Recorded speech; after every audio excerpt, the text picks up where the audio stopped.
우리는 경의하는 장군님께서 김일성 성합대학에서 혁명활동을 벌이시던 1961년 5월 와산동 용성 사이 도로 확장 공사에 참가하시어 공사가 성과적으로 진행되도록 현명하게 이끌어주신 불멸의 업적이 뜨겁게 깃들어 있는 장산혁명 사족지를 찾았습니다. 이렇게 1961년 5월 마산동 용성사의 도로 확장 공사에 참가했던 분들을 만나게 되어 정말 반갑습니다. 예. 지금도 이제 수수한 작업복 차림으로 공사장에 제일 먼저 나오셔서 공사에 첫 자를 뜨시던 장군님의 모습을 정말 잊을 수가 없습니다. 그래서 우리는 이제 해마다 이제 5월에 오면 여기 이제 모여서 긍지 높고 행복했던 그때를 이제 추억하곤 합니다. 그럼 우리 그 사족교양실을 돌아보면서 또 이야기를 나누는 것이 어떻겠습니까? 예. 추억 깊이 영광의 그날을 더듬어 보는 그들과 함께 장산혁명 사족교양실에 들어선 우리는 김일성 종합대학 시절에 경의하는 장군님의 모습을 우러렀습니다. 경의하는 장군님의 영상을 우러를수록 우리 모두의 가슴은 한없이 소박하고 교모하신 품성을 지니시고 위대한 수령님의 높은 뜻을 하루빨리 관철하시기 위해서 자신의 한 몸도 아낌없이 바쳐가신 장군님에 대한 끝없는 경모의 정으로 불타올랐습니다. 그때 우리는 경의하는 장군님께서 공사에 참가하신다는 소식을 듣고 이제 깜짝 놀랐습니다. 사실 그때 장군님께서는 위대한 수령님의 사업을 보좌 하시느라고 이제 매우 바쁘셨고 중요한 저서를 집필하고 계셨습니다. 그리고 우린 수령님이 자제분이 그런 험한 일판에까지 나오시라 하는 생각까지도 없지 않아 있었습니다.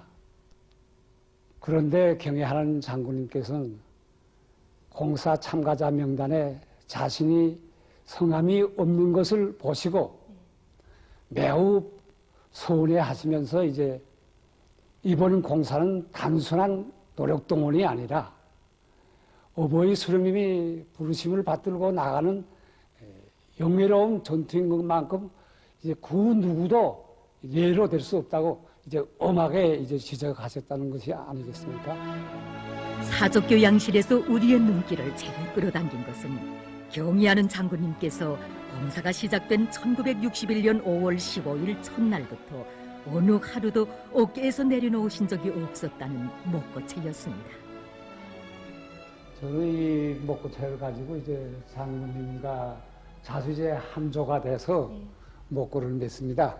장군님께서는 온종일 교대 없이 목고를 이제 매시면서도 목고채가 휘도록 풀을 담도록 이제 하셨습니다. 그리고 제가 이제 힘들어 할세라 목고줄을 늘 자신의 곁으로 이제 끌어당겨서 매셨고 어깨받치개를 이제 매번 대누라면 이제 목고하는 시간이 줄어든다고 하시면서 어깨받치개도 하지 않고 이제 목고를 매시곤 하셨습니다. 동무들이 이제 장군님의 건강에 위험에 대해서 흙을 한두 삽 적게 담으려고 하면 목고에 이제 흙을 듬뿍 담아서 어깨가 뻐근해야 멜맛이 있다고 하시면서 손이 좀 더 큰 동무들에게 가자고 호탕하게 웃으시며 말씀하셨습니다. 하지만 경의하는 장군님의 어깨를 바라보는 우리들의 마음은 정말 쓰리고 아팠습니다. 공사 전 기간 하루도 쉼이 없이 교대도 없이 목고를 매시다 나니까 장군님의 어깨는 부풀고 또 부어오르고 진물까지 흘러서 정말 말이 아니었습니다. 그래서 저는 보다 못해서 깨끗한 흰 수건을 장군님이 어깨에 대드리려고 하니까 장군님께서는 이 목고라는 거는 이렇게 부어오르고 또 덩치가 않고 떨어지고 이러는 과정에 뚝살이 질 때까지 매야 진짜 목고 매는 맛이 있다고 이렇게 말씀하셨습니다. 후회한 일이지만 위대한 수령님을 모시고 일하던 한 일꾼이 장군님께서 계시던 방으로 들어간 적이 있었답니다. 그때 경의하는 장군님께서는 하루도 쉼 없이 목고채를 매시다 나니까 어깨가 너무 아파서 바로 누우시지 못하고 엎드려서 쉬시더라는 것이었습니다. 그 이야기를 들은 우리는 공사 전 기간 제일 힘든 일을 더 맡아 하시면서도 우리들에게 웃음을 주시고 맨 앞장서서 나가시던 그 경의하는 장군님이 그 거룩하신 모습이 눈앞에 떠올라 그 걱정을 금할 수 없었습니다. 우리는 그때의 순간을 영원한 역사적 기록으로 남겨놓은 사진을 끝없이 보고 떠보며 뜨거운 격정에 휩싸였습니다.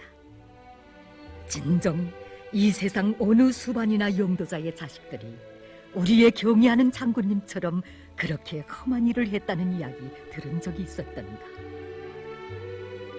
어찌 아프고 쓰리지 않으셨으랴.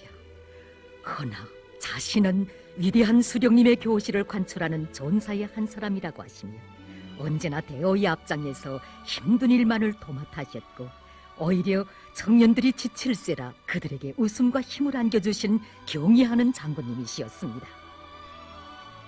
장군님께서는 선동사업을 하는 우리들이 청년들이 심적 특성에 맞게 정사업을 다양하게 하도록 이끌어 주셨습니다.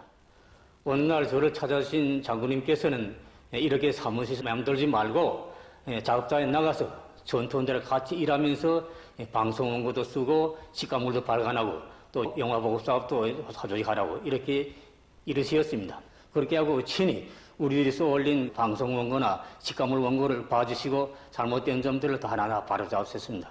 그래서 우리들은 장군님 가르침대로 현장에 나가서 그들과 같이 일하면서 방송 원고도 쓰고 식가물도 발간하고 또 영화 보고 사업도 하고 또 이렇게 시간 되게 되면 오락기도 벌리고 춤판도 벌리고 했습니다. 우리는 경의하는 장군님께서 공사에 동원된 군인 건설자들의 모범을 따라 공사장이 비계와의 선풍이 일도록 이끌어주신 데 대한 자료들도 돌아보았습니다.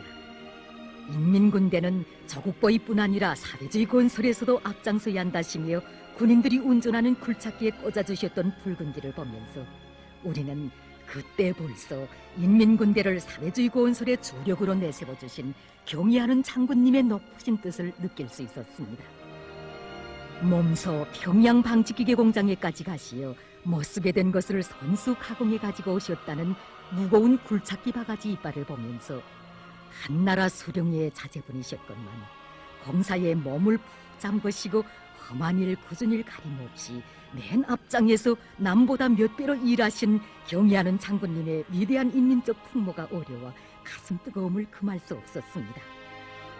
억수로 쏟아져 내리는 비와 질적거리는 진흙탕 속에서 청년들이 힘들어 쓰러질 때면 혁명가열을 손창으로 떼시며 그들에게 백절불굴의 혁명정신을 심어주시기도 하시고 소대와 중대, 대대 호상간 서로 돕고 이끄는 집단주의 정신을 높이 발휘하도록 이끌어주시어 공사장의 위대한 수령님의 교시 집행에 대한 절대성 무조건성의 정신이 차 넘치도록 하신 경의하는 장군님. 진정 위대한 수령님의 높으신 뜻을 관철하는 길에서는 그 누구도 예배로 될 수 없고 또 그것을 관철하기 위해서는 자신의 모든 것을 깡그리 바쳐 헌신적으로 일해야 함을 실천적 모범으로 보여주신 경의하는 장군님의 불멸의 업적에 대한 이야기는 정말 끝이 없었습니다.